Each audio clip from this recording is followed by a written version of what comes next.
Hello, everyone. This is Robert with the Watching It podcast. We're a show that covers TV and movies. Join me and my co-host Donnell each week to talk about shows like Loki, The Lower Decks, Snowpiercer, Palm Springs, and Collateral. You can find us at watchingitpod.com or anywhere you get your podcast. Testing, 1, 2, 3. Testing, 1, 2, 3. Thanks for joining the Backlook Cinema Podcast with Zack and Zo. On this show, we take a look back at the movies of yesteryear. That means we're going to talk about some of the best movies from the 70s, 80s, and early 90s. So thank you for joining us. Now let's get it started in here. Hi, this is Zach. And this is Zo, and welcome to the Backlook Cinema Podcast with Zack and Zo, where we take a look back at the movies of yesteryears. And this is our 50th episode. 50. We've been here almost a year. A year where we started a show to strengthen the bond between me, Zo, and my son, Zach. And we watched movies that I loved when I was growing up in the 70s, 80s, and 90s, and we get Zach's impressions on these great movies. If you like our show, then rate and review us on Apple Podcasts, podchasers.com, or your favorite podcast app. And please follow us on Instagram, Twitter, and Facebook. You can find the details in the show notes. So, what you been up to? What you been watching? You still reading? What's going on? I haven't been doing anything much lately. Just relaxing as I can. You go home. You leave home, go to work, you go relax. Yeah, basically. You're living the life, man. Not really, because I have to work on days that I don't want to work on. Right. So, meanwhile, I've been listening to The Sandman by Neil Gaiman and Dirk Maggs. Have you heard about The Sandman? Nope. So The Sandman is like back in the the early 90s, early to mid 90s. Neil Gaiman wrote this groundbreaking DC comic book series called Sandman, and I think the artist is Dirk Maggs. And so The Sandman is basically about the impersonation of the dream. He is the master of dreams. He is a member of the Endless. His sister is Death, and he's related to Despair. And he controls dream. He controls. Can't get it out. He controls the realms of dreams and nightmares. And I never got into it. Like when I was growing up, I would always see this comic that I would never get into it. I never read it. So I saw it as an audiobook, and I was like, well, let me go get a shot. Also, I don't know if you heard about this show called Lucifer. I heard of it. Because you probably seen me watch it in the living room. I hadn't watched it in a while, but that series is sort of related to The Sandman, but they're not going to use like the same character. Like Lucifer is in The Sandman, but it's not going to be the same Lucifer that's in his own show. They got like a completely different actor to play Lucifer, and it's actually going to be played by Gwendolyn Christie. So Gwendolyn Christie is she was on Game of Thrones. She was like the giant Amazonian female she was always protecting like a king or a guard or something. So she was always the captain of somebody's guard. So she's a tall, statuesque figure. She also played Captain Phasma in Star Wars, but you never actually saw her because she was wearing that chrome stormtrooper armor. So so it's her and a bunch of other people in this series. So I thought, well, let me finally get into The Sandman because I might want to try to dive into this series. So what's interesting about this audiobook, most audiobooks are just voiced by one person, but this particular book is being voiced by Riz Ahmed. He was in Venom. Do you remember what he played in Venom, the first Venom movie? No, I'm guessing. I want to say he was one of the symbiotes. No, he was the scientist, the main bad guy. Okay, and he was he became a symbiote. I forgot which one it was. He did become a symbiote at the end, but in the middle of the movie, he was the scientist running the lab. He was the the not Jeff Bezos type, more like a Zuckerberg type. He was playing a Zuckerberg type of millionaire. And he was a combination between Zuckerberg and the Theranos millionaire that was actually she created like a fraud company. He's like a combination of those. And what's that dude that made Apple? He was Steve Jobs. Yeah, Steve Jobs. He didn't make Apple, but yeah, you can't say he founded Apple. Yeah, you can't say that. So, anyways, he was kind of a combination of all those billionaires. And then Kat Dennings, she was in Thor. Do you remember who she played in Thor? No. She was Thor's girlfriend's best friend. So, Oh, that was Riot. Okay. Oh, you looking it up? Yeah, Riot was one of the symbiotes. It is kind of weird because if I remember, he is a spawn of someone. I forgot who it was. I forgot which Riot came from, but I'm like, that was Riot. I wouldn't know because he doesn't look like it. They don't really delve deep into the Venom mythos, right? They just take the characters from Venom, from the Venom sphere of the comics, and they use them as they will. But it's like they're the closest they've come is when they made Carnage the spawn of Venom. That's the closest they've come. And they did that completely differently, and I'm okay with that. And I don't really study because it's like it got to a point where like there were Venom spawns everywhere, and that was like years ago. Like I think 10 years ago they did this thing where like everybody was getting a Venom spawn. Like Flash Thompson was getting a Venom spawn. J. Jonah Jameson's son was getting a Venom spawn. Every Venom spawns for everybody. Well, and with Flash, he has the actual Venom. Yeah, I know. I'm just saying. It's just that, Yeah, it kind of act differently around him, and I get that, but it's like I was kind of over it when it's like everybody's getting Venom spawn. So, and now they're doing this where they have like currently there's like a Venom god. And he's because the symbiotes come from a different planet, and now their god figure is, I guess, taking over the universe. I don't know. I haven't been reading it. So I'm out of the loop. I don't know what's going on with Venom, but they're doing big things with him. I think because Venom and Venom 2 have been successful movies, so they're trying to build up the character even more. So yeah, Kat Dennings was in Thor. I'm trying to think. Well, she was also in WandaVision, but you hadn't seen that. She was also in the show called Two Broke Girls. So.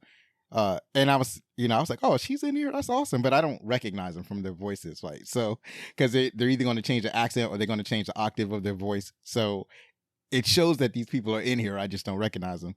There's also Taron Egerton. He was in Kingsman. You know which one that one was? No. Did you see Kingsman? Yeah, I've seen it. Oh, okay. He was the main kid. Okay. He was the kid that was being recruited. Oh, okay. And what else was he in? I feel like he was in something else recently, but mainly he was in Kingsman. James McAvoy, he was in X-Men. You remember him?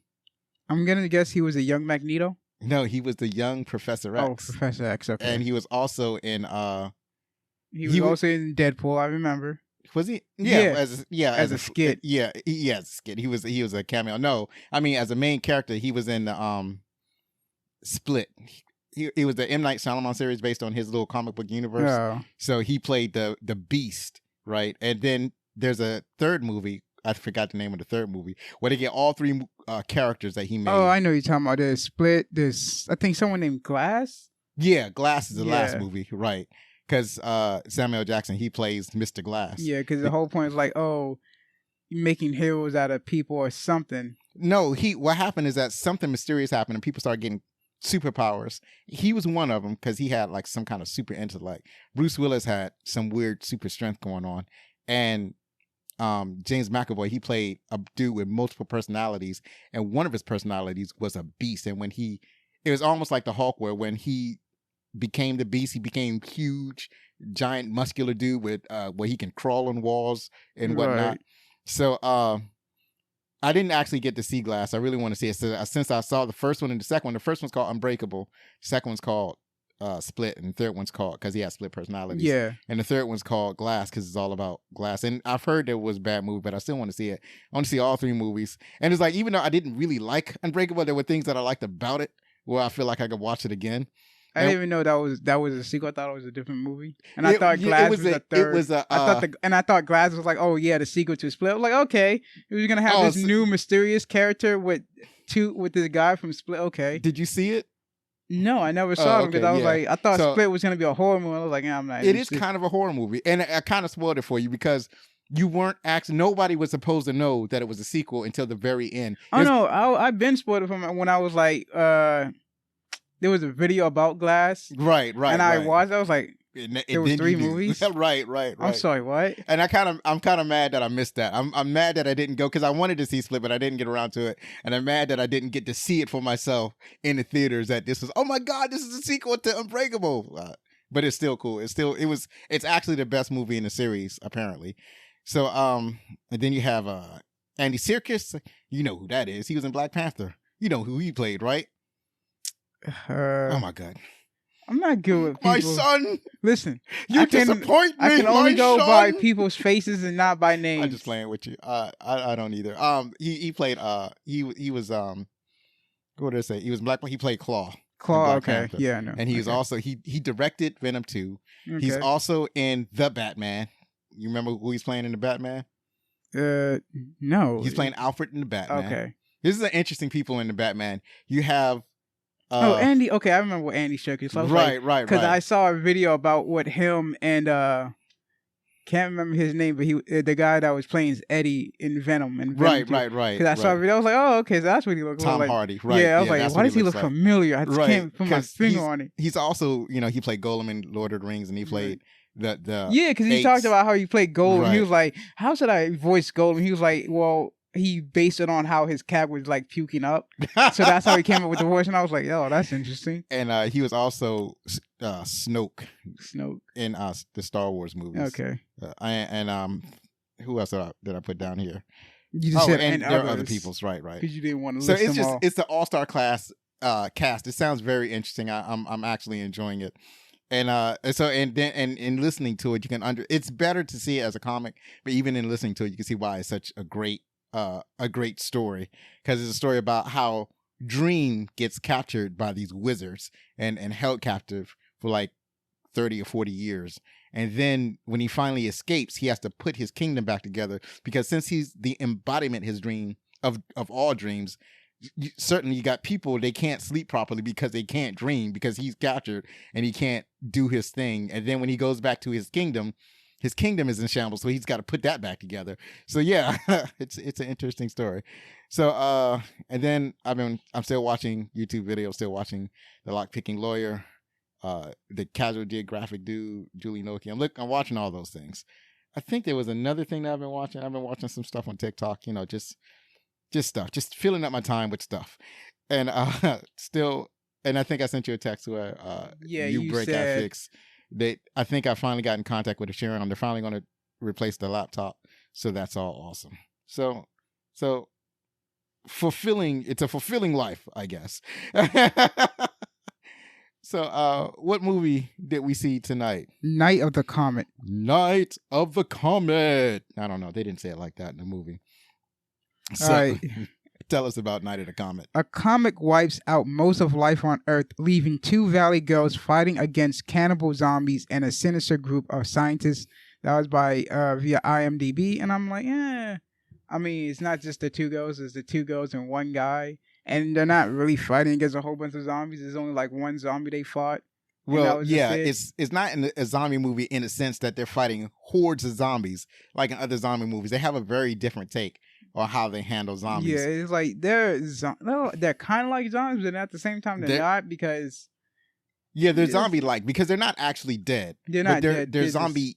They're zombie adjacent, right? Yeah. So they're not actually dead. They're zombie adjacent because we'll get into it when we get into the story. But I actually watched this movie a number of times when I was growing up. I enjoyed it because I don't know, it's that B movie aesthetic that for some reason I was really drawn to. And do you even know it describes the 2 girls as Valley Girls? Do you even know what Valley Girls are? Not really. So, well, it's those 2. So they it's basically a kind of subculture in Los Angeles. And they grew up in I guess the San Bernardino Valley. I don't know how to say it now. Yep. Forgive me, audience, if I'm saying it wrong. I know you live there, California, and you're saying, "You're messing up the name of my place, man. You're messing up the name of my place." I'm messing it up. I'm sorry. But yeah, they grew up in the valley, and they have their own they really have their own way of speech and their own way of doing things. Some of them grew up to be Karens. So like, let's hitch the beach, dudes, like that. So like Michelangelo, he's like the closest to the Valley Girl aesthetic that you probably encounter. So this movie was released in November 16th, 1984 by Atlantic Entertainment Group and Film Development Fund. What does that tell you about the movie? What, does it sound like an indie movie? It's so indie. It's so indie. It grossed over $14 million in the U.S. and Canada on a $700,000 budget. This was a small budget movie. It was tiny budget. $700,000. You can't make a movie on $700,000, but they did it. They found a way. And they made $14 million. So they really got their money. They made twice their money back. Actually, more than twice.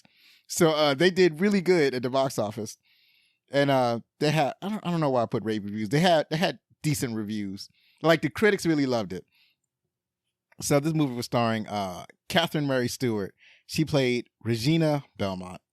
And, oh, that's funny. They don't have her, she has I get it. She just used her first name. Okay. So anyway, we'll get into that later. So when she was in The Last Starfighter and Weekend at Bernie's. Then we have Kelly Maroney. Yep. She was Samantha Belmont, and she was in Fast Times at Ridgemount High and Ryan Hope. Ryan's Hope. Yeah, Ryan's Hope. These two actresses, they're mostly TV. As a matter of fact, most of these actors are mostly TV actors. But they're like, they're steady working. Like, they're always in work. They're always doing something in television. And next we have Robert Beltran. It's close to my heart. He played Hector Gomez. And the reason that he's close to my heart is that, you know, long after he finished, he did this movie. He found his way onto Star Trek Voyager. And he also played in Lone Wolf McCade back when he was even around the same time he did this movie. Or maybe when he was much younger. So Star Trek Voyager, as you know, it's a long-running Star Trek series. He played Commander Chakotay. And when I watched it, like before, when I watched this movie, it was like at the time it came out. So obviously he wasn't in Star Trek yet. But after, and I seen him in Voyager, I didn't recognize him. And it's only when I went back and watched him, he was like, oh, that's Robert Beltran. That's young Robert Beltran. And so all I can think of when I'm watching this time was like, that's young Chakotay. Look at young Chakotay doing his thing before he goes to Starfleet. You're horrible. So who's next? Sharon Farwell? I think that's Farrell. Farrell, she played as Doris Belmont.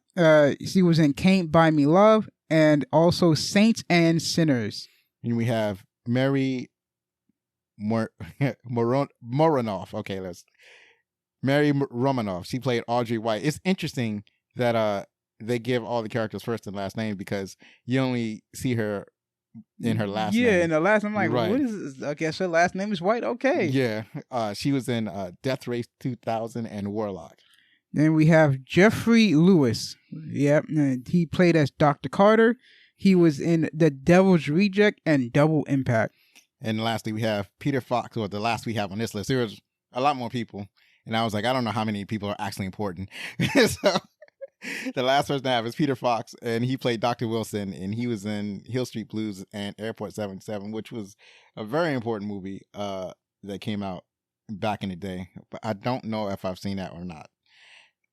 So continuing, it was written and directed by Thom Eberhardt. I didn't rehearse these names, so I apologize to everyone out there if I get these names wrong. So it looks like Thom Eberhardt. And he's also done Soul Survivor, The Night Before, and Captain Ron. He has written and directed all of these movies. And the only one that actually captures my attention is Captain Ron, because it's a movie that I always want to see, but like it's like so many other movies, it's one of the movies that I passed over. I didn't get to see it, but I want to see Captain Ron because that's the one with oh shit, I forgot the actor's name. Who was the dude in Big Trouble in Little China? The main guy. What's his name? I know who you're talking about. I can't put it on the top of my tongue. You know who we're talking about, audience. The main guy who was in Big Trouble in Little China, and he was also in a movie called Soldier, and he was also in shoot,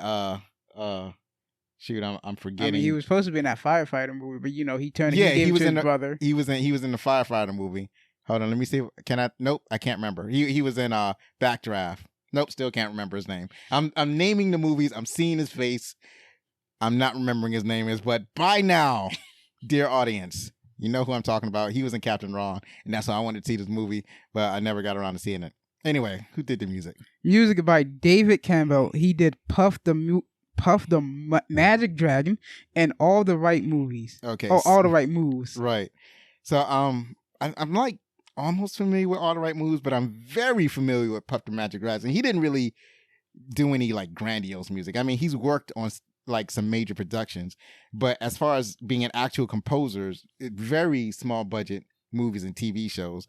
But Puff the Magic Dragon really captured the child's imagination because it was a cartoon that seemed to come on every once in a while. It was about this dragon, and he was like a really goofy looking drawn dragon, like a cartoon dragon, not like Smaug or Godzilla. He was like a very lovable dragon.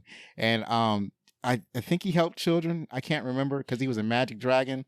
And later on, I forgot who sung the song. I should have did research and did the notes, but it was based on a song that these dudes did called Puff the Magic Dragon. And when you get older, you find out that Puff the Magic Dragon is a euphemism for marijuana. So when they were talking about Puff the Magic Dragon, they were talking about smoking marijuana, you know, the same way like Mary Jane, this singer Rick James, he had a song called Mary Jane, and it was a song about smoking marijuana. That Mary Jane, sticky, icky, as Snoop Dogg might say. So, I read that, and then you were supposed to read that. My bad. You read what?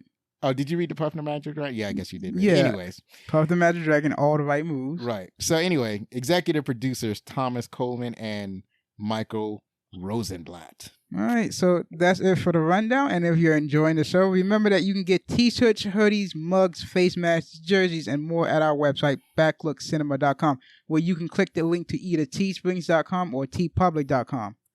Now we're going to take a short break, and we'll be right back to talk about our favorite parts of the movie, some movie trivia, and find out what some of the critics thought. Oh, hello. Who am I, you ask? Well, that's on a need-to-know basis, and I guess you need to know. I'm Donnell from the Watching It Podcast, a little podcast where me and my co-host Robert dive into different TV shows and movies to give our viewpoints and reviews. TV shows like The Boys to the 1999 hit movie The 13th Floor.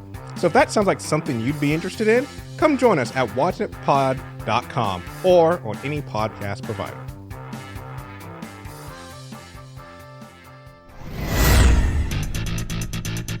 The mall. The mall. Go to the mall. The mall is the monument to consumerism. The mall. Go to the mall. Support your local mall today. The mall. Go to the mall. The mall.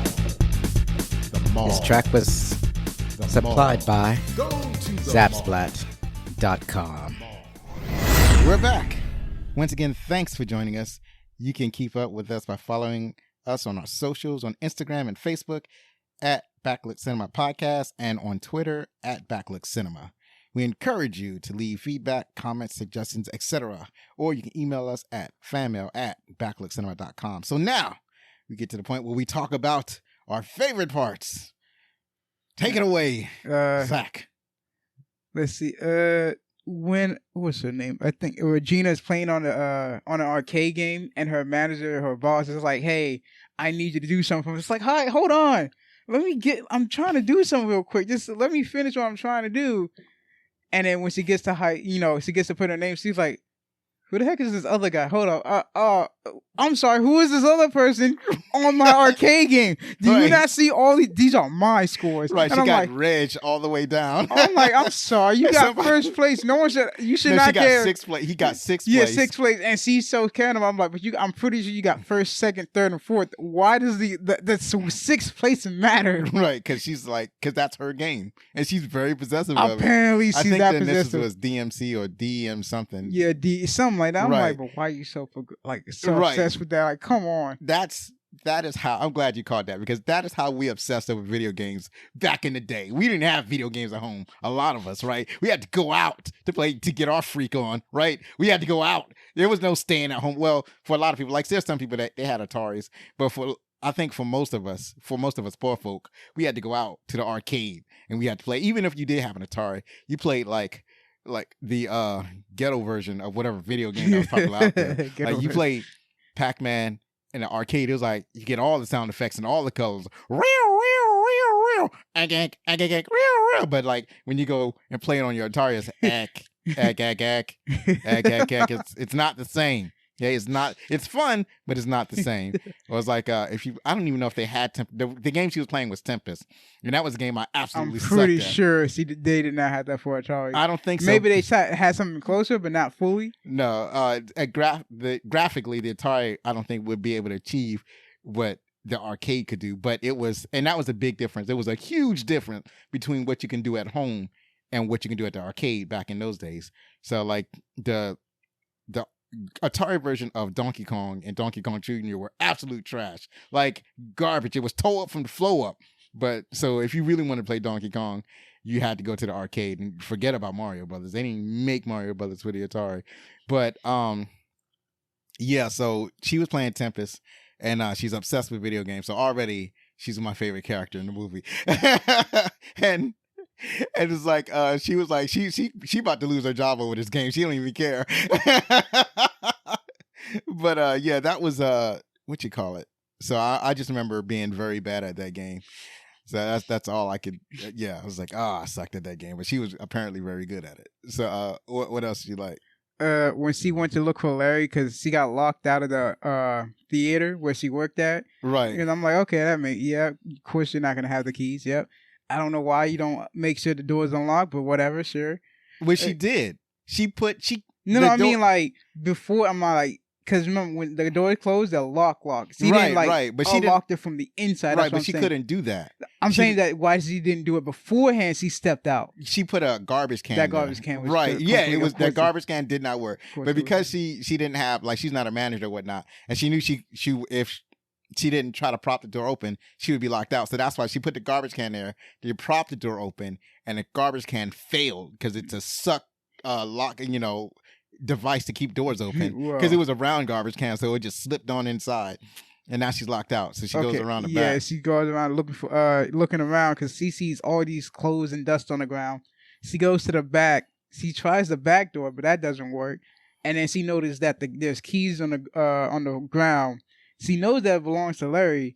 She notices there's a wrench, but there's blood on the wrench. She's like, okay, that's disgusting. And she notices that Larry's bike is still there. She's like, that's not right. He said he would be taking his bike. Something's not right.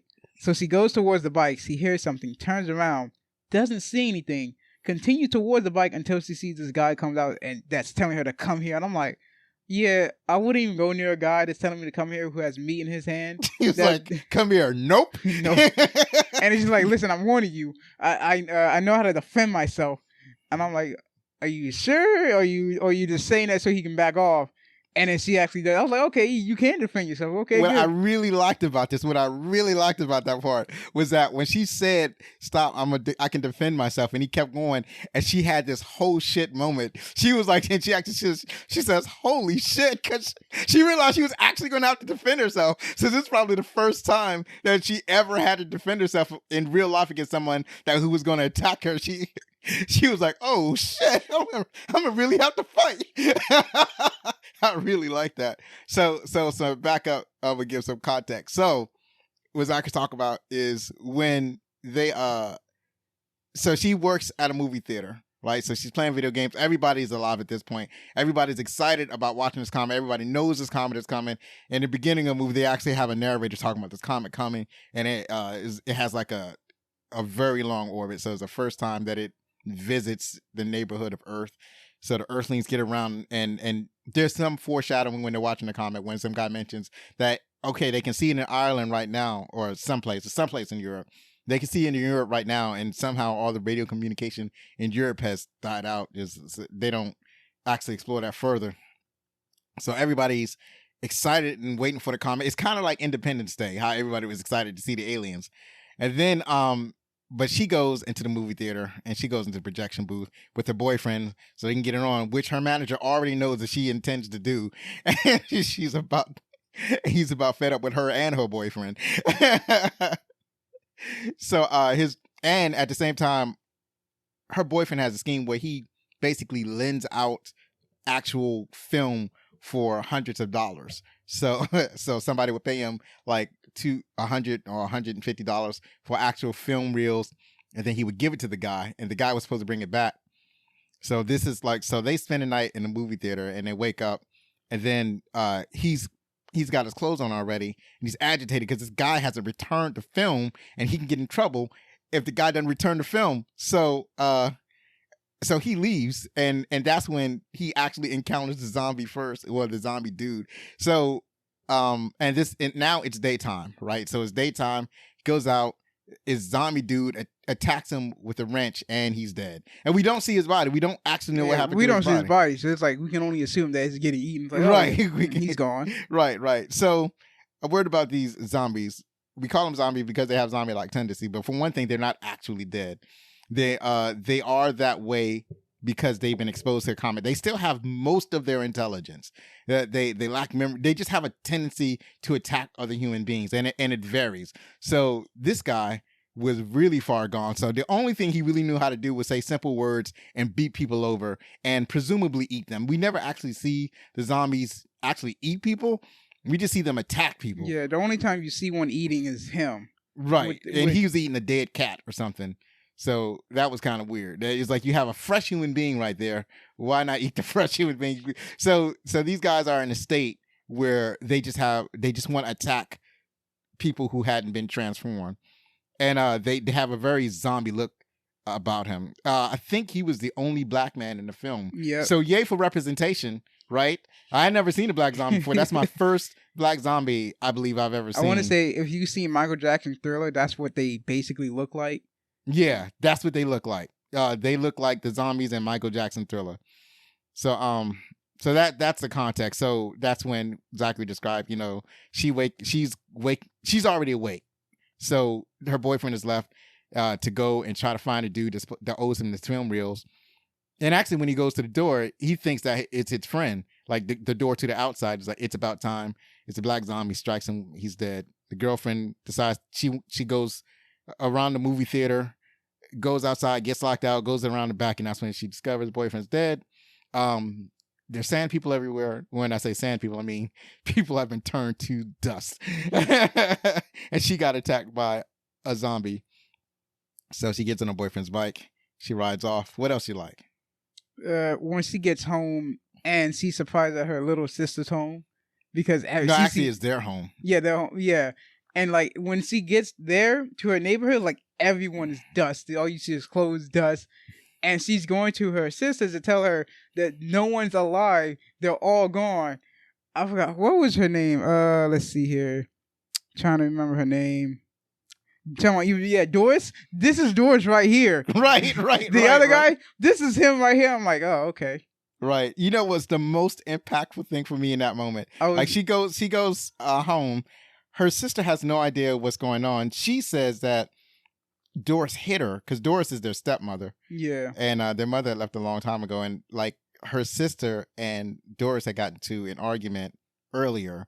So she slapped Doris. Doris slaps her back. No, how does it? No, Doris slaps her. Doris slaps her first. She slaps Doris back, and then Doris decks her. Right, it looked like a weird punch, but I was like, okay. Yeah, Doris actually gives her an actual punch.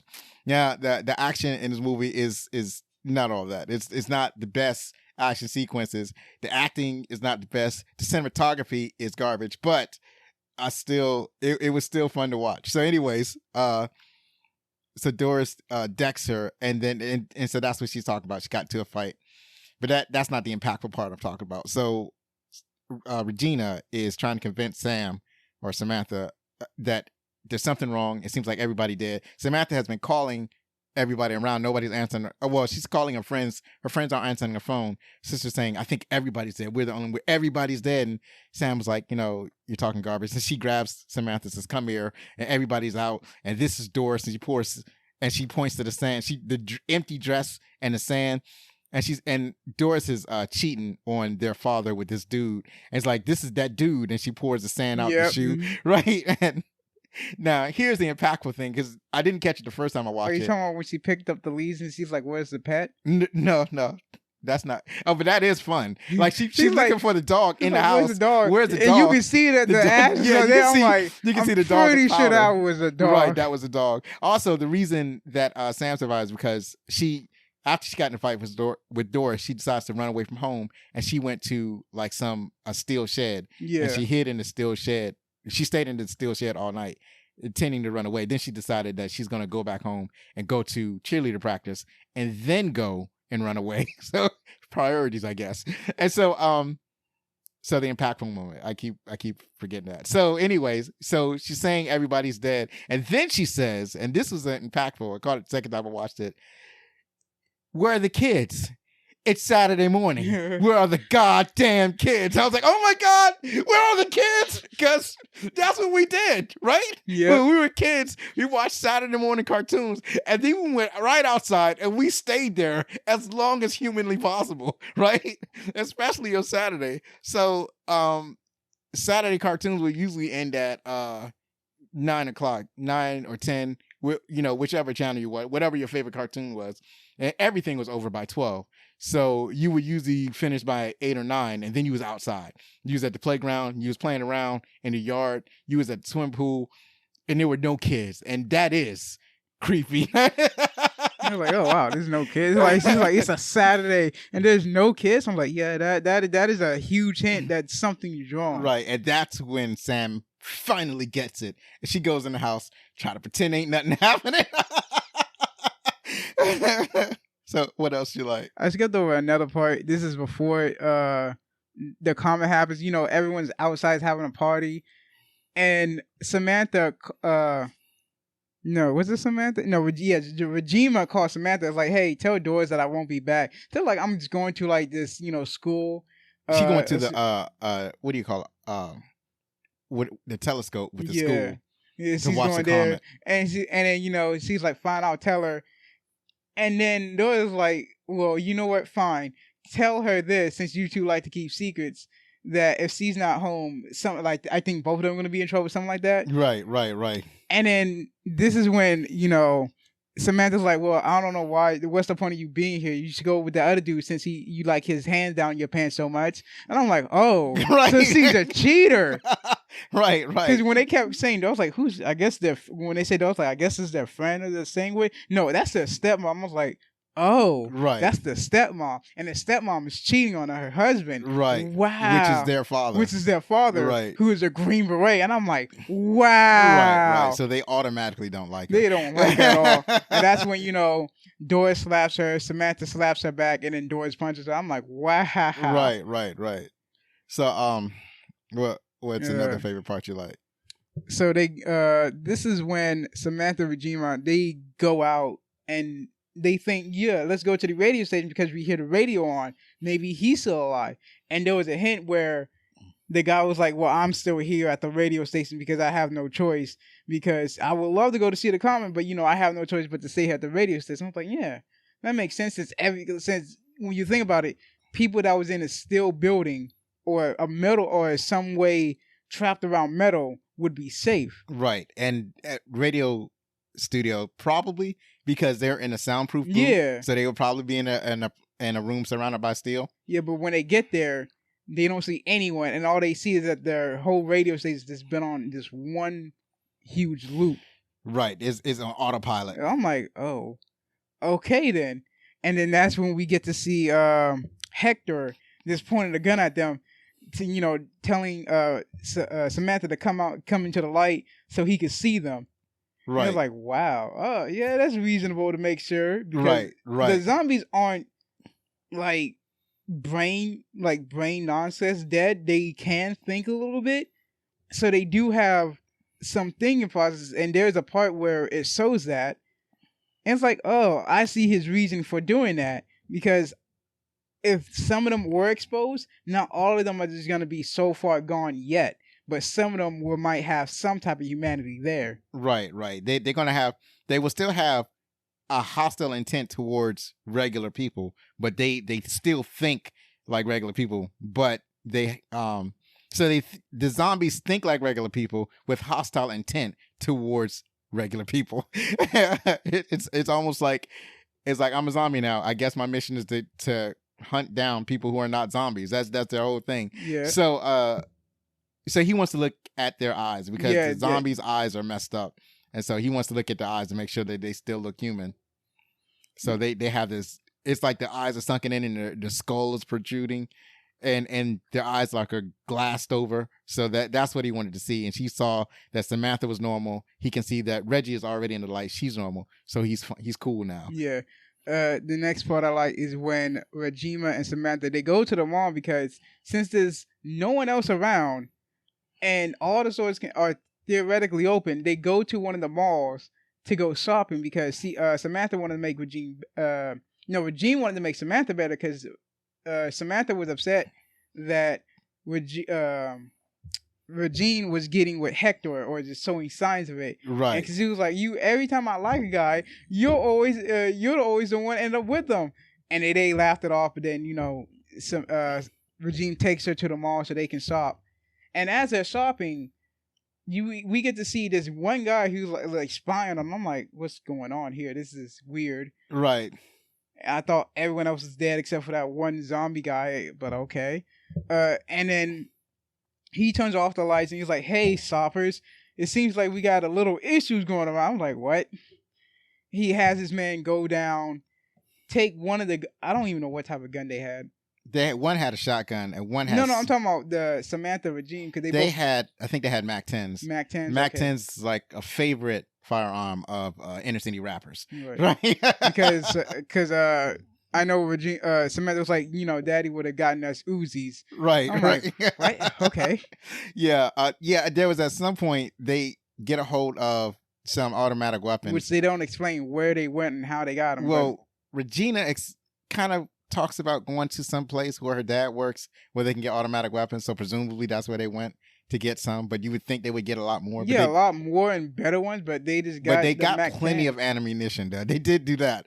So they're practicing on a car. So Sam, I guess, has less experience on the weapons than Regina. So Sam is helping her practice on the car, and her weapon keeps jamming. And then that's when she says, Dad would have got us Uzis. So yeah, they're shopping. The lights go out. They're getting stalked by the group of men.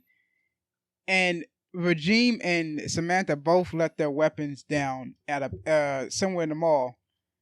And one Regime was able to get hurt, but Samantha's was taken. And the guy notices, it's like, well, it looks like we got someone, not, being naughty, whatever. I'm like, oh, okay. So this is happening. Somebody's missing something. And then Samantha, Regime shoots out the camera and he gets upset. So now they have to look for the two girls. And when they run into them, they start shooting. And the only thing I had to say with that was like, why are you still shooting when they're covered? Right. They're hiding. You can stop shooting when they're covered up. You're wasting bullets and ammo. Right. And then she does the same thing. I'm like, you're wasting bullets and ammo. Right. It's wasteful the way she did it because there's nobody else shooting and she's not covered for anybody. Like what she was doing is cover fire. So that's like when you just what we call throwing ammo down, putting ammo down range so that your partner can move. So that's one reason that you would do that. Or you would do it so that your partner can flank them. So get around them so that he can shoot them as the other person just shooting. Yeah. But there wasn't none of that going on. I mean, it was that she was just shooting just to be shooting, right? And so she didn't have any tactical, she knew how to shoot, but she didn't know how to behave tactically. And then there was a part where Samantha threw shoes at them and they turned to shoot at her. And I'm like, okay, Regime, this is your point when you come out of cover and you start shooting them because they're shooting at your sister. Right. But no, they run out, then they duck, and then she comes out shooting. I'm like, but they're already ducking. Why are you shooting? They're already ducking, reloading. Right. That makes no sense. Right. So yeah, so she's not tactically proficient, right? So she is not fully a Jedi yet. Yeah. Then there's also the part where since she has clothes on from shopping, she poses as a mannequin, and as the guys are panning, they notice her, and then she shot first. But I'm like, well, you know what? That almost worked. I'm glad you thought of it, but that almost worked. but good job. Right. Almost worked. Right. It was good. You know what Close, that but no reminded me cigar. of? What? That reminded me of Total Recall. That's not something that we covered. This is what we had watched before we started doing the podcast. So in Total Recall, there was a point where Arnold Schwarzenegger, he has this, he has a what do you call it? Hologram device. Yeah. So when he holds it, he can throw an image of himself at an empty area, and people would shoot at that image, and then he would come around and he would shoot at the guy shooting at the image. But there was one point where he didn't have the hologram device because it was a wrist-mounted device, and he would just laugh as though he were a hologram. And then he said, "Ha ha ha! You think this is the real me?" And so they start to ignore him, and he said, "It is," and he shoots them.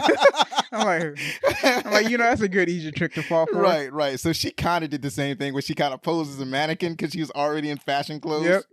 And she was in between two mannequins, and they overlook her, and then after they overlook her, she starts shooting, but she still missed. So she is not particularly proficient. But then again, shooting in actual firefight is way different than shooting at a car. So what else? Samantha goes to the second floor and throws the TV down on the two guys below. I'm like, you know what? That could have also worked if you had aimed it properly. Right. And you didn't warn them that you was going to throw down the TV. No, why would you say something? Right. Just throw the TV. Don't be like, hey, look up here. Just throw it. Right. That's all you got. Just throw it and then run and hide and then find something else to do. Right. But we also know that we noticed that Sam also has can fight because one of the zombies, she bumps into one of the zombies. Because they're actually three zombies. They're only fighting with two of them with the guns. But then there's also a third one lurking around that they don't notice, and she bumps into that one, but she's able to fight herself off rather quickly. From I can only guess that the training they had is from their father. Yeah, since Green Beret. Training right off the bat. She actually explains it. Yeah, she said that their father was trying, took them to shooting ranges and whatnot, and did martial arts with them until he realized that they weren't boys, right? So yeah. So he kind of gave up. We wasn't gonna join the. We weren't going to join the Green Berets. Green Berets. Right. He's like, oh, disappointment. Right. So what else do you like? Let's see. Samantha gets captured, and then Regime has the. I guess you could say the head mastermind behind what was going on. Had one of his men. And he's like, well, I can't let you have hostages. And he's like, well, come on, man, just let her go. Like, no, I can't let her have hostages. And it suits the guy. And I'm like, right. Oh. Yeah, because she actually managed to get one of the zombies. And because they capture Samantha and she captures one of their guys, the one that didn't have a gun. And he seems to be further gone because he doesn't say anything. He's just there, right?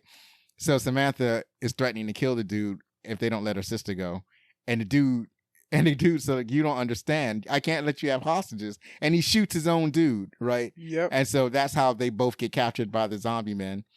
And then they start playing Russian roulette. Yeah. I mean, they're doing all the things, right? I'm like, yeah, they're far. And then he takes out the glasses. You can see that, he's far gone. Right. I was like, oh, okay. Yeah, he's definitely going away. So with this disease, you get it, you start to waste away, and you just start being cruel and evil for no particular. I guess suddenly that becomes fun. Apparently, and it's like if you looked at the comet, you turned to dust. But if you was just exposed to it, then you slowly start to turn into this zombie-like person. Right. I think that's kind of weird. Right. Because some people were indoors, and I'm like, I don't think they was looking at it. So you would think that the people indoors would have turned into zombies.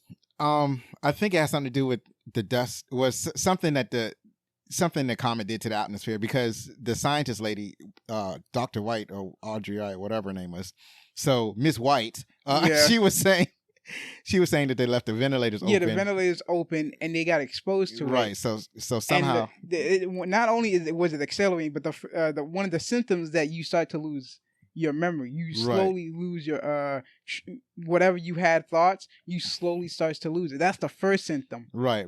So what we're talking about is there's another element that the girls have to fight, and that's scientists. Right, the scientists from this think tank. So actually, the reason we're talking about the girls and the mom is because Hector had left. Hector went to go check on his family. He went to go check on his family. So Hector went to do that. The two girls, I guess preparing for when Hector comes back, they decide to go shopping. Then they get attacked. Then they get saved before the guy, because the bullet was in the next chamber before he even got to pull it.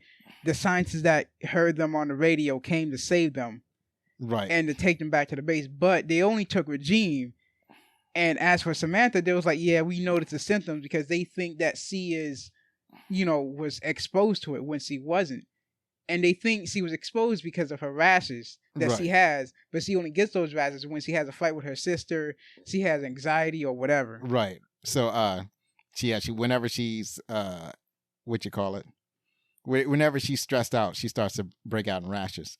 And the scientists think that that's a sign that she's been exposed, so they want to kill her, right? So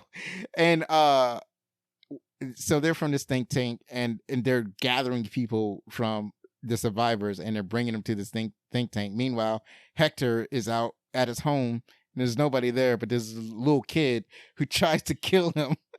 And he doesn't. He's like, "You're lucky I like little kids." I'm like, "What?" Right. So he doesn't. He drives a truck, so he had drove his truck to his home, but he leaves the truck and he comes back, and presumably his car. So and I say presumably because I don't think that. I don't know. There were cars in the street or whatever, yeah, there was but I don't think he's just. In the street. I don't think he's going to look for random cars. He's going to go and find his car and drive it back to wherever the valley. I don't know the places in California, but he drives back. So, anyways, and he gets back and he just finds that scientist lady pointing the gun at. He comes back in Santa Claus outfit, talking about he got presents, and he comes and the lady pointing a gun at him. And she basically tells him that she's forgetting things, but she wrote it all down, or hopefully she spelled it right in her notepad. Then the same type of stuff. Well, I'm pretty sure it was a different type of stuff that she gave to Samantha. Right. What she gave to Samantha was sodium pentothal, so she could go to sleep to simulate death, because she was instructed to kill Samantha because they thought that she has been exposed to the comet, but she did not agree with everybody else in the think tank was doing. Like, she didn't want to bring survivors to the think tank. She didn't want to do anything that they were doing, and then she started to rebel. So one of the things she did to rebel is that she pretended to kill Samantha. The other thing was she shot the dude that was with her because they stopped trusting her. So they left the other dude with her to make sure that she did what she was commanded to do. But then she shot dude, and then she wrote everything down that the think tank was doing, plus where the think tank was located, left it in a notepad at the radio station, because she knew the first place Hector was going to come was to the radio station. And then and she only pointed the gun at Hector because she wanted to make sure it was A, not a zombie, and B, not one of her guys. And then once she passed the information to Hector, she took whatever poison it was that she was supposed to use on Samantha on herself, because she could tell she was turning, and that ends that part. Another thing I want to say, White, I would say, is a part of the good cast, because what happened is, not only did she not agree with the others were doing, because what they was doing was taking in survivors and taking their blood so they can make some type of cure to what was going on. She didn't agree to that because she knew that there wouldn't be any point into doing so, because probably by the time they even get it, they would already be long gone. Second thing is that when the guy asked her about her, you see it right, about her blood or test, whatever, she was gonna say no, she's perfectly healthy, but she stopped herself, thinking like, this is an opportunity to save her and not have her get captured and taken away. So her plan was, I'm going to fake her death, kill this other guy if he tried to stay, and then see if Hector would actually come to the radio station. Right. And I was like, that's a well thought out plan she had, and it all worked out for her too. Right. So after Hector gets this, knew where to go, knew what happened, he grabbed the stuff, went to Samantha, picked her up, and then drove all the way down to where the think tank was at. Right. Meanwhile, Regime is getting questioned by, what is his name, Dr. Carter. Yeah. And he's asking all, like, do you have hepatitis? He's actually asking her all the questions that a doctor would normally ask when you go on for a regular medical exam. Yeah. Right. So, did you have these diseases? What are you allergic to? All of those. Do you have diabetes? He's asking all of the standard questions, but she's being very uncooperative. Like, she's barely answering the questions because she's getting upset because it's like, why are you asking me these questions? Right.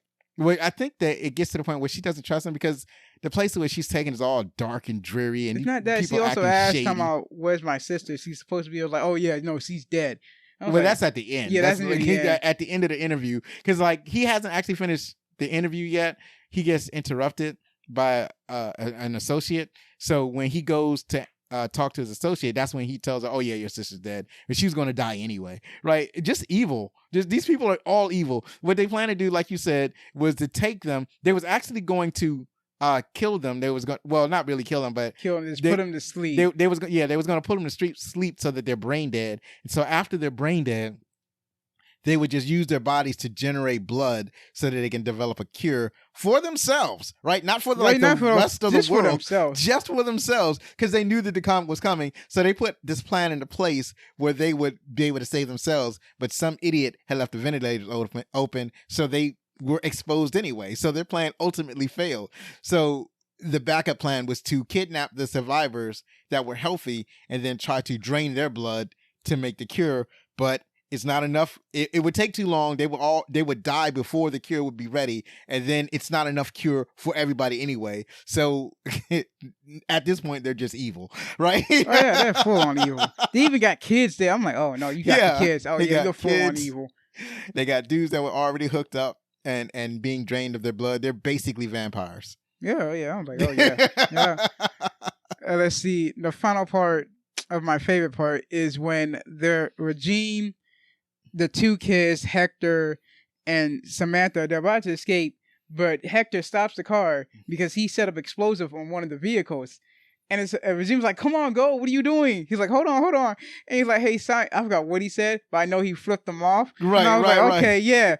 And then, they get mad. They get in the car telling me, yeah, we can catch them. And I think it was Dr. Wilson was like, wait, I smell gasoline. And Dr. Carter, he's already far gone because he had put on his glasses during the interview because already the symptoms were showing of him slowly forgetting. And then when the glasses came off, oh yeah, he's a zombie. Turn on the ignition, the car blows up. And I was like, wow. Right. That's just wow. Right. They missed one scientist. Yeah, they missed one scientist that grabs a little kid, but they pull him off quickly and shoot him. I'm like, oh yeah, that ended it all. Yeah, I really like the Hector part that you mentioned where he stops and he's like, it's funny, right? Because like when he first gets there, he puts on his Texas accent. Yeah. And that's when he kills one of the guards. Or him and Samantha knocks him out or whatever. So when they're about to leave, he puts on his Texas accent again. And he goes like, hey, you're a think tank, right? Why don't you think on this? And that's when he flips him off. He upsets him and he blows him. And then it's also funny because even though they're in a dire situation, they got the kids in the car because when they go in the institute, they rescue Samantha, Regina, and then Samantha and Hector, they rescue Samantha and the two kids, yep. And they all get out and so he tells the kids, all right, kids, cover your ears, cover your eyes, because he didn't want to show them that they were flipping off. Yeah. So that was wild. So and then they get away, and that's basically the end of the. Yeah, they get adventure. away. Samantha and Regime and Hector gets married, I guess. They don't get married. I don't know. They decide to couple up. Yeah, Hector throwing away the guns. One of the little girls like, hey, can I get one of the guns? And then Hector's like, what? Looked at Regime, and she's like, hey, listen, don't get it. She didn't get it from me. Don't look at me. Right, yeah, they're all dressed up. Hector's in a suit now, and Regina's got this fancy dress, and all the kids got brand new clothes because they raided the shopping mall again. They took pictures. They're about to cross the street, but they stop at the crosswalk. And then Samantha's like, "What are you doing? Just cross the street. There's no one else here." And she's like, Regine's like, Samantha like, yeah, Regine's like, "We're the last people socialization. We need a whole whatever." Right, we're the last bastion of civilization. So they wanted to act civilized and wait for the light, even though there's nobody no one there. And then Samantha goes ahead and crosses the street and almost get hit by a car. Dude was like, "Oh, I'm sorry, I almost hit you." And then he said you shouldn't cross. You shouldn't cross the street. Yeah, I'm like, okay. So then she finds interest in him. She gets in, and then she's Hector's like, "Hold on, what's his name? Where's he from?" She asks him, "What's his name?" I forgot what was his name. Yeah, I forgot what his name was. I know it starts with a DM and something. Right. And then they drive off and on the license they plate. said they be home by midnight. Yeah, be home by midnight. And the guy was like, "Why?" And Samantha says, "Because we're the last bastion of civilization." He's like bitching. He drives off, and then on his license plate, you see DMs. I think DMV, DMC. It's the guy. It's the initials of the guy. This was on the arcade. I'm that like, was on the arcade, right? Really, right. that was him all along. Wow, right. You would have never known because you don't see him at all until the end of the movie. Right. So that was a nice callback. That was pretty cute. Yeah. Overall, I really enjoyed this movie. What did you think of this movie? Yeah, it was a good movie, especially for a B-rated movie. Yes, it was good for a B-rated zombie movie. It was a B flick, unabashedly. It was almost proud of it because it was so low budget, and we're going to get into the low budgetness of it in the trivia. So, let's get this started. Trivia provided by IMDb. When cheerleader Samantha Belmont, played by Kelly Maroney, is playing at the radio station as a disc jockey, she says that she's taking requests from all you teenage mutant comet zombies. This was the working title of the film. So they were going to call the film Teenage Mutant Comet Zombies. That sounds like a cartoon show that you would end up watching. Right. Like, is this related to TMNT? It might be. Right. I think they got the name inspiration from TMNT. Let's see. Kelly Maroney improvised the Uzi line when her MAC-10 jams for real several times. Samantha, her character says, "See, that's the problem with these things. Daddy would have gotten us an Uzi." Director Tom Eberhardt told the cast to react to any unexpected occurrences. It was in my mind, just couldn't get it out. In character, since time and budget were tight and they needed to avoid retakes. Right. So it's like if anything go right, just roll with it. Just roll with it. Right. Your MAC-10 jams up, just make up a line, just roll with it. We have time and money. That's what matters. Right. Because they didn't have the budget to keep, because they were shooting on film, and film is expensive, so you can't keep doing over and over again like you can do with video nowadays. So that was awesome. He was mindful of the budget, and he made whatever he had work. So the scenes of an empty Los Angeles were filmed in the morning on normal business days. The shots of the barren city were done quickly while the traffic was held up at stoplights. Yeah, I figured. I was like, how did they do this? And when I see the budget, I'm like, how did they do this on that type of budget? There's no way they was like, hey, cops, can you actually block off this part of the... Please, we just... No. They actually had to wait until the streets was actually empty, set it up really quickly, get the shots done, and then clean it up and move away. Right. As a matter of fact, I watched a video of what's her name? I want to get her name right before I continue. Hold on a second, folks. I want to get the name right. I want to get proper credit to the person who said this. So Catherine Mary Stewart, she played Regina, so she was on the video, and she said that they shot those shots of the early morning when the city is empty. That was Christmas morning. Oh my goodness. Where everybody was inside. There was like nothing open. There was like, at this time, there was no Black Friday like we have today. Right. Like we almost have like Black Thursday now. But back in those times, it was like things were closed on Thursday. It was like nothing. If you wanted to, Black Friday was like, Black Friday was on Friday. So you had to be up at like midnight on Thursday and stand in line and wait. And the stores are open at regular time. Like they wasn't opening at midnight. They was opening at 10 o'clock when they normally open. So and then so on Christmas Day, things was closed. Things actually closed like 6 o'clock on Christmas Eve because everybody's trying to get home. Everything was closed. The only thing was probably open was the fire department and the hospital. Everything else was and the police station. Everything was closed. So you could actually go out into the city, and the city would literally be abandoned. And in the normal business days, obviously, if it's like early enough in the morning, you got you could get some of those shots. Yeah. And like she said that like if they're like windows washers and they caught a glimpse of the window washers, then the shot was ruined, right? Because you couldn't, there was no CGI. Yeah. You couldn't CGI it out. So you would have to be careful about like when you made the shot. So I thought that was fascinating. It's like when you making a low budget movie, it's like you got to think on your feet. You almost got to be a genius to get the shots that you need to get in order to make the movie happen. Let's see, Chance Boyer, is that right? Sounds right. Yeah, who played little boy survivor Brian, is the real life son of actress Sharon Farrell, who played Doris in this film. Okay, it's like, hey, can I get my son in this? Right. Well, I guess they're looking for. It's like, yeah, why don't you just bring your son along? Yeah, bring your son. Yeah, It'll we'll work. coach him. It'll work out. And he didn't do too bad. You know, he did all right.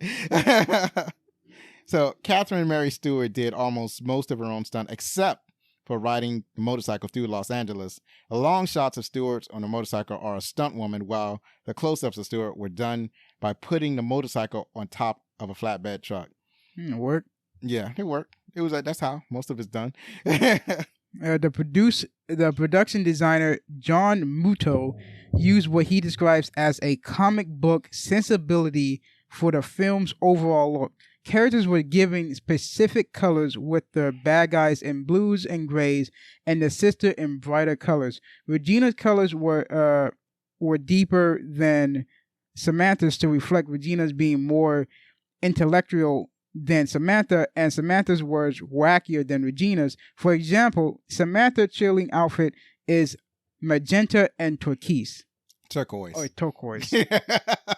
And yeah, so yeah, that, and I didn't notice that whenever I watched the movie, but I thought that was interesting trivia and what they were trying to, the look they were going for when they were shooting the movie. And it does have this comic book aesthetic, especially when you get the wide shots of the city and the sky and the buildings and whatnot. They basically have kind of wacky colors. So yeah, it kind of worked out. It was still bad, but I appreciate what they were going for. So as Regina emerges from the movie theater the morning after the comet, a poster for Death Race 2000 from 1975 can be seen on the theater door.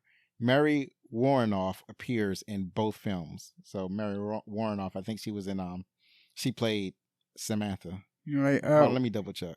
I believe so.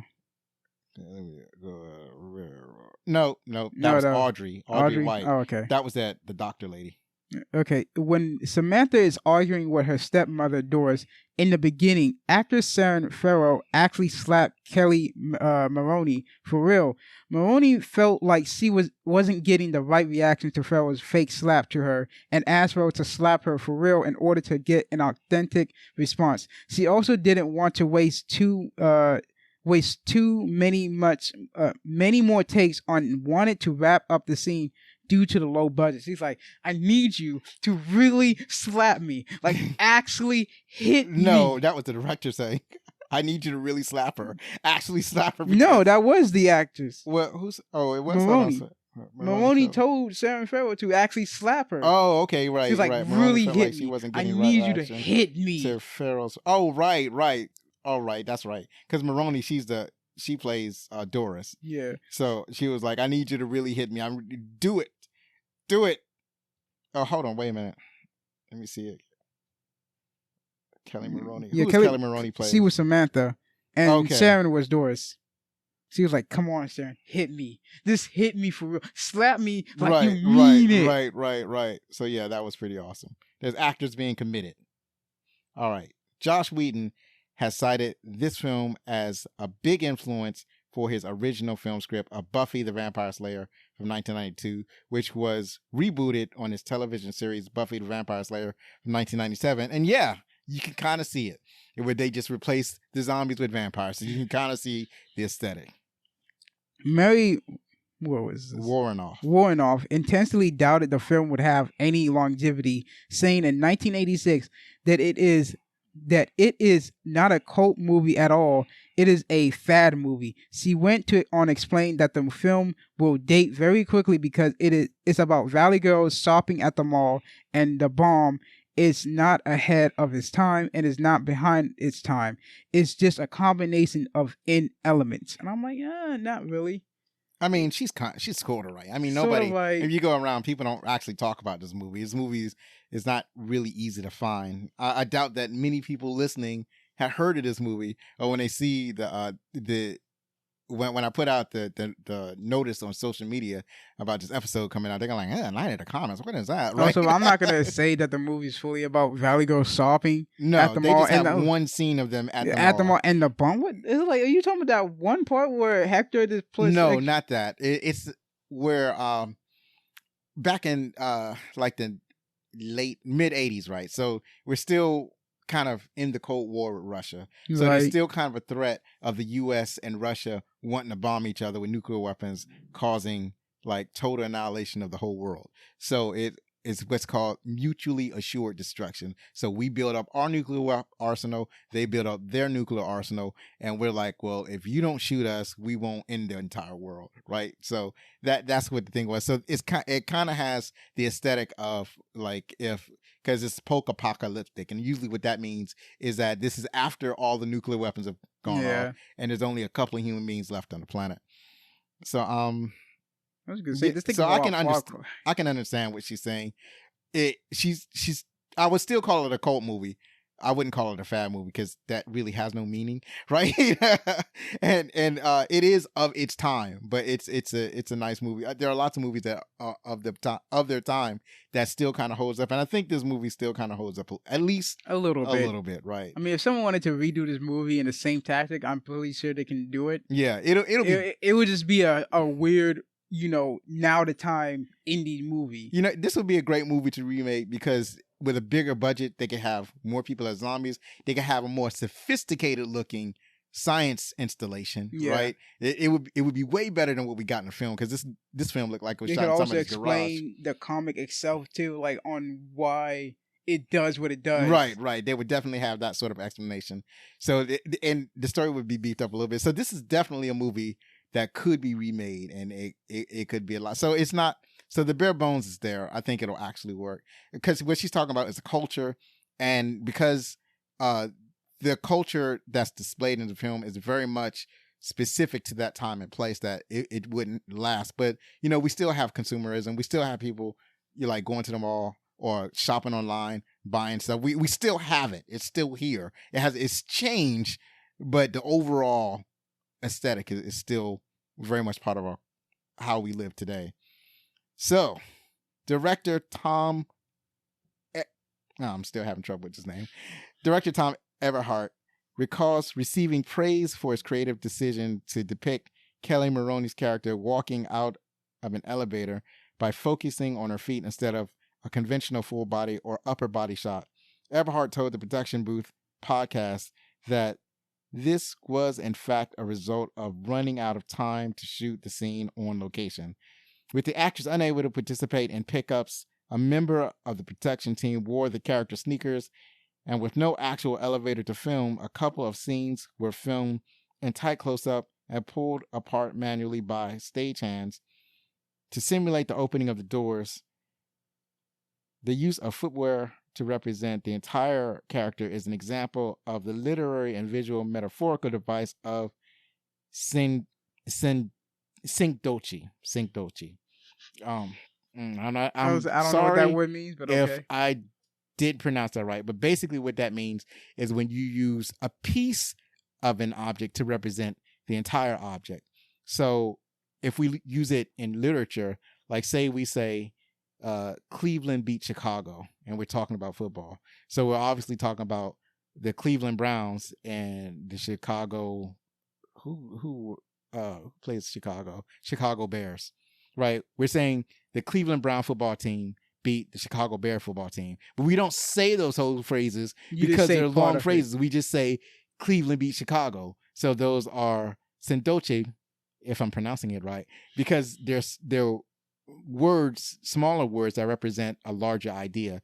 So when you, in this particular instance, they're talking about how he just shot the feet of the person to represent the entire person. You know who that person is because you've seen her feet before, or you've seen her footwear before, or whatever. So, like many horror films of the 1970s and 1980s, examples of Dawn of the Dead, this film has several critiques of consumer culture contained within the plot and dialogue.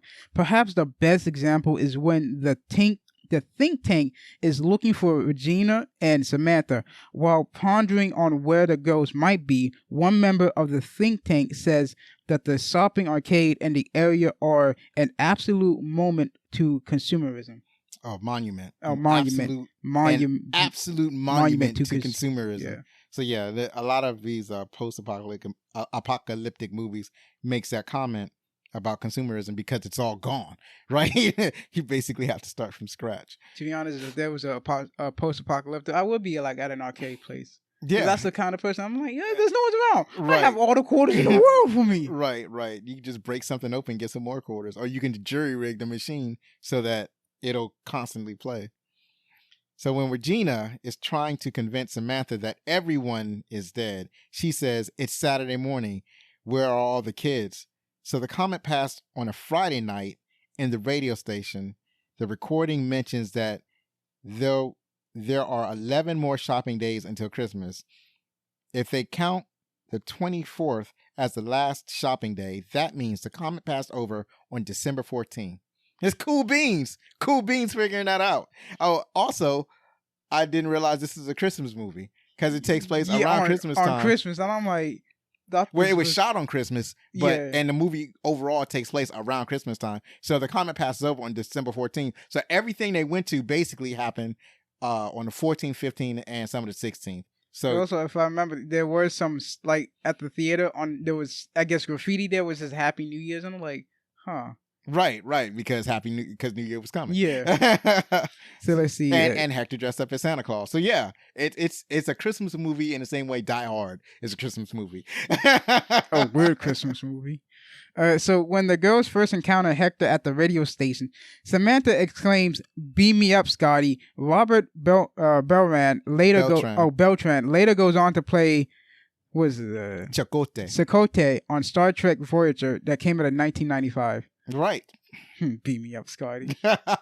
Yeah, she did say that. But she didn't say that to him. She was just saying that. She was just saying that because there was in a radio station. Right. And she saw all that like a radio station equipment and she was impressed. And then that's when they both basically got ambushed by Hector. So the main female character, Regina, Catherine Mary Stewart, is an expert video arcade player in this movie. Stewart starred in another film the same year as this one, The Last Starfighter in 1984, in which the main protagonist is also an expert video arcade player. I mean, it just shows that she loves to play video games in real life because... Well, maybe. I don't know. I think it's just a coincidence. Because she is not the video game player in The Last Starfighter. It's the other character, the guy that plays her boyfriend, because she's barely in The Last Starfighter. So she's like in the first act, and then in the second act of The Last Starfighter, that's when the movie takes place in a different area entirely, and it's not about video games.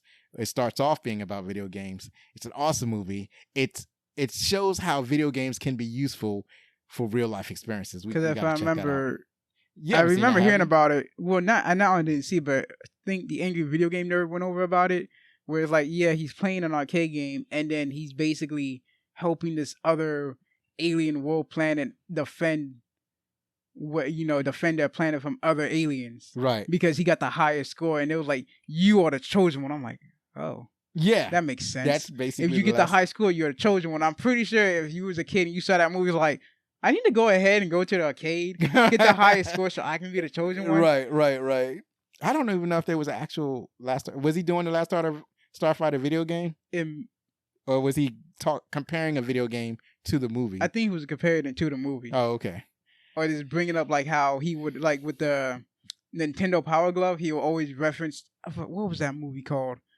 Because he was Wizard. Yeah, the Wizard, because that's where they got the power. Right. That's it was like, how we're gonna advertise it? We're gonna use a movie. Not only will we use Super Mario 3, we're gonna use this Power Glove, and it's gonna look awesome. Right. And we're gonna have the character say that it's so bad, as in it's so bad that it's good. It's good that it's bad. Like, look how bad I look. Yeah, it's so good. And in actuality, it was actually a garbage bag. Right. It was a piece of garbage that didn't really work. I feel sorry for your kids who, beg, scream at their parents. Like, give me the Nintendo Power Glove. I need it. I need it. And they get it. And they're like, it's not working. Right. Or it doesn't work right. Right. It doesn't work right. All right. Let's go and see what the critics think. The critics on Rotten Tomatoes gave it a 79%. So that's pretty high. Yeah. That's a pretty high praise from the critics. And the audience gave it 58 because they were not as impressed. IMDb reviews agrees with the audience score on Rotten Tomatoes. They gave it a 6.4 out of 10. All right, so we have Jennifer K. Stellar from Bitch Media. Night of the Comet is not really a symbolic of anything quite so real world perilous, but it's serves as a rare example of smart, resourceful, and snarky butt-kicking woman in a film of that decade. Right. Oh, I think you meant, but it serves. Yeah, as an serves. example, right? Yeah, but yeah, that's good. Yeah, that works. Yeah, because they, especially in the mid '80s, you don't expect women to fight back or to have any fighting skills at all. That's not why they were there, right? They were just there as a love interest. But in this movie, they took the a main different protagonist. approach. And when you think about that, it makes me think of Metroid. Because when you beat the game, it's like, oh yeah, I'm a badass bounty hunter. Right. Yeah, you're a badass bounty hunter woman. Right. I was like, wait, what? That's funny, right? That when that first got revealed, that was earth shattering. That was life changing when people beat Metroid and found out they were a woman the entire time. So Paul, let me see if I can get this name. Paul Atanasio of the Washington Post, he wrote, a cheaply made science fiction movie that enters the atmosphere without ever igniting. No, Paul, you're wrong. It ignited for me. I love this movie. You're wrong. Take that, Paul. And so Matt Brunson from Creative Loafing, he wrote, there's no question Night of the Comet was made in the 1980s and that a positive for people who have enjoyed similarly silly sci-fi flicks like Return of the Living Dead, Night of the Creeps, and other delightfully airy efforts from that decade. You know what? You're right, Bronson. I agree with that sentiment. Lastly, we have Walter Call from Film Freak Central. I think that's Chaw. Oh, Chaw? Okay. Crap that is fondly remembered and best left at that. You know what? Not really. I'm going to give you a pass, Walter. I can see how people will look at this movie as being as crap. And at the same time, fondly remember. Like, this is unquestionably a bad movie, right? This is B movie, but it wears it proudly. It's like when Yosemite Sam said, no, it was Bugs Bunny. No, it was Yosemite Sam. Because Bugs Bunny was saying, I speak softly, but I carry a big stick. And then Yosemite Sam said, oh yeah? Well, I speak loud, and I carry a bigger stick, and I use it too. And that's how this movie wears its B movie status, right? So yeah, that's exactly right. So you said you liked this movie. It's a pretty good movie. It was a fun movie. I thought we had a nice time. So yeah, we're gonna get out of here soon. We're gonna go and try to catch the final showings of Dune for the night because everybody's watching it. Yeah, I was like, we got to get out there so we can watch it at the time of this recording. You're listening to this on the day before Halloween, but we are trying to see Dune. And when we come back next week, when you're listening to this, we're going to try to see the Eternals. And you got to avoid the news because people are going out spoiling it. Y'all better keep your mouth closed. Stop trying to spoil the movie. We know you saw it first. Ain't got to rub it in our faces. You want to see it too. I heard it's good. And I was worried about the Eternals. I was really worried about the Eternals because it's going to be so different from what we're used to from Marvel.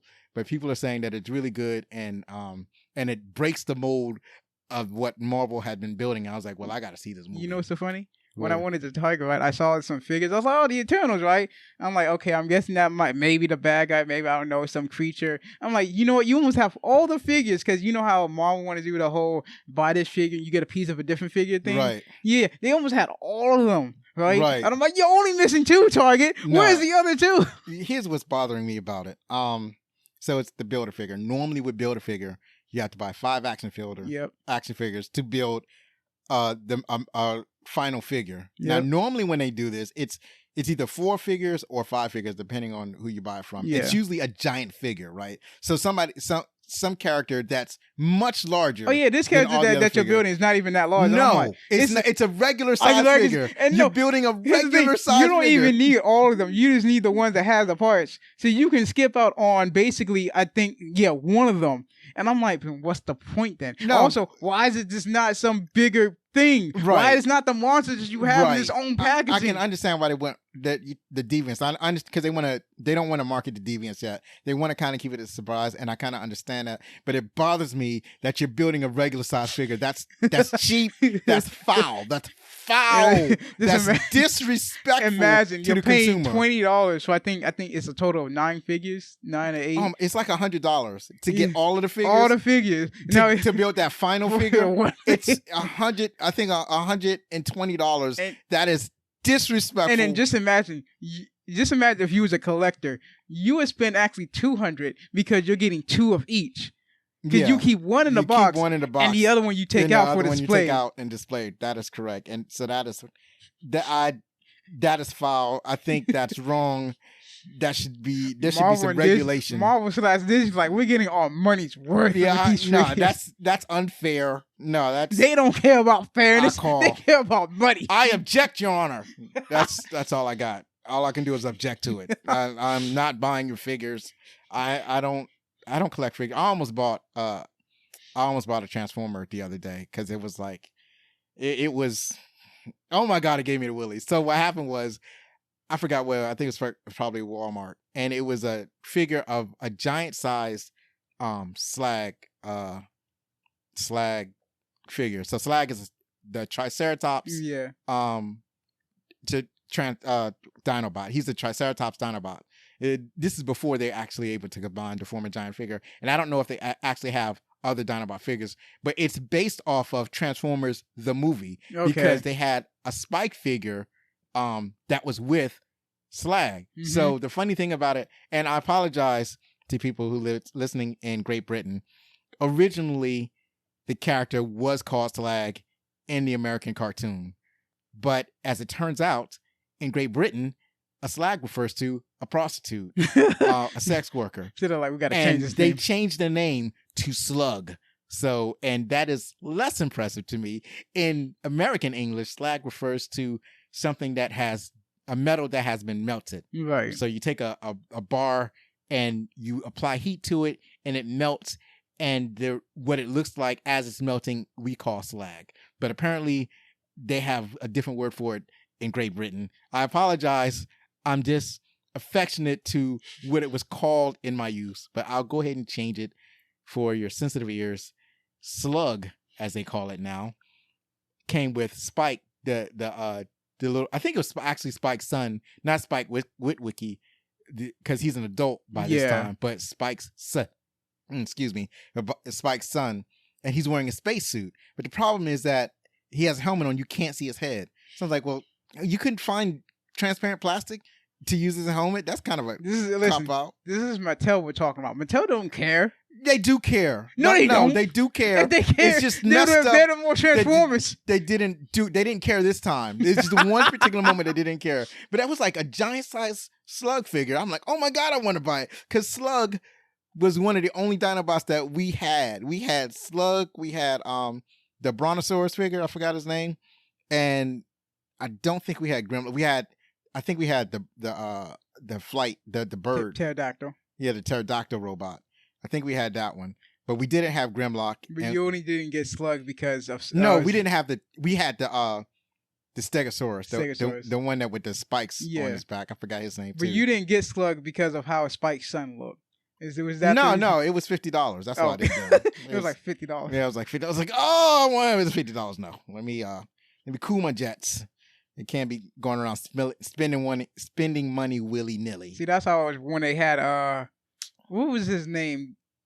Unicron? Yeah. And when he was like, oh, I want Unicron. I want him so bad. That you was not getting. Oh, he looks so cool. He's like $700. He's so cool. And then it takes 2 people to transform him. This is not something that you play with. This is something you transform him one time, and you put him on the shelf. Display. Maybe after a year, you go find an instruction book, get your friend, transform him to a robot or whichever one you want, and then leave it on the shelf for another year. This is not something you play with. It's funny thing. I was like, you know what? If I can have this to replace the Cybertron that was thrown away by you, because I was like, oh, I remember throwing away Cybertron. Yeah, you did. Because remember, I had a basket with toys in it, and you didn't like it.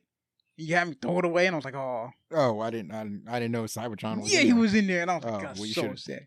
Took it out. I don't know. Anyways, I'd never actually seen him. Anyways, it was probably a tiny Cybertron. It was like trying to see something for reference. Like a basketball. Yeah, like a basketball, almost like a Okay. basketball size. Well, the Unicron was gigantic. Yeah, and I'm like, oh, but he's so cool. And the other one was the Optimus Prime that could transform himself and respond to voice Oh yeah, control. and I was like, that's even cooler. That's But the I'm like, perfect that's Transformer too toy. much, buddy. It's $500, so it's not going to happen. I'm poor. I'm just going to live in that poor. Just imagine, like, hey, Optimus, I need you to transform real quick. It's like when it's like when you live in a good life. It's like, oh, I'm living a pretty good life. I got a fish tank with fish. I got a car. You know, I got an apartment that I can pay for. And, you know, I got a decent job. And next thing you know, you got Optimus Prime for $500. Oh, I'm poor. Right. I'm poor now because I can't just spend $500 on a toy. I can't do it. So anyways, let's close this out finally. Night of the Comet is, as of this recording, available on Pluto TV, but we did not watch on Pluto TV because I cannot stand commercials. I actually bought it from Amazon because commercials are the devil.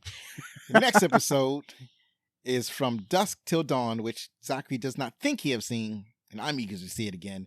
So we're going to watch that. That is available on AMC. I'm probably going to buy that one too. One last time, if you like this show, then please help us grow. To do this, you can rate us or you can write a review on podchaser.com, Apple Podcasts, or your favorite podcast app. And you can also share our show with someone. Add a pound or no. Hashtag. Add a hashtag or an @ to Backlook Cinema or at Backlook Cinema on your favorite social media sites. And don't forget that you can contact us at fanmail@backlookcinema.com. Believe me, it matters. Be safe, hug your loved ones, and be outstanding.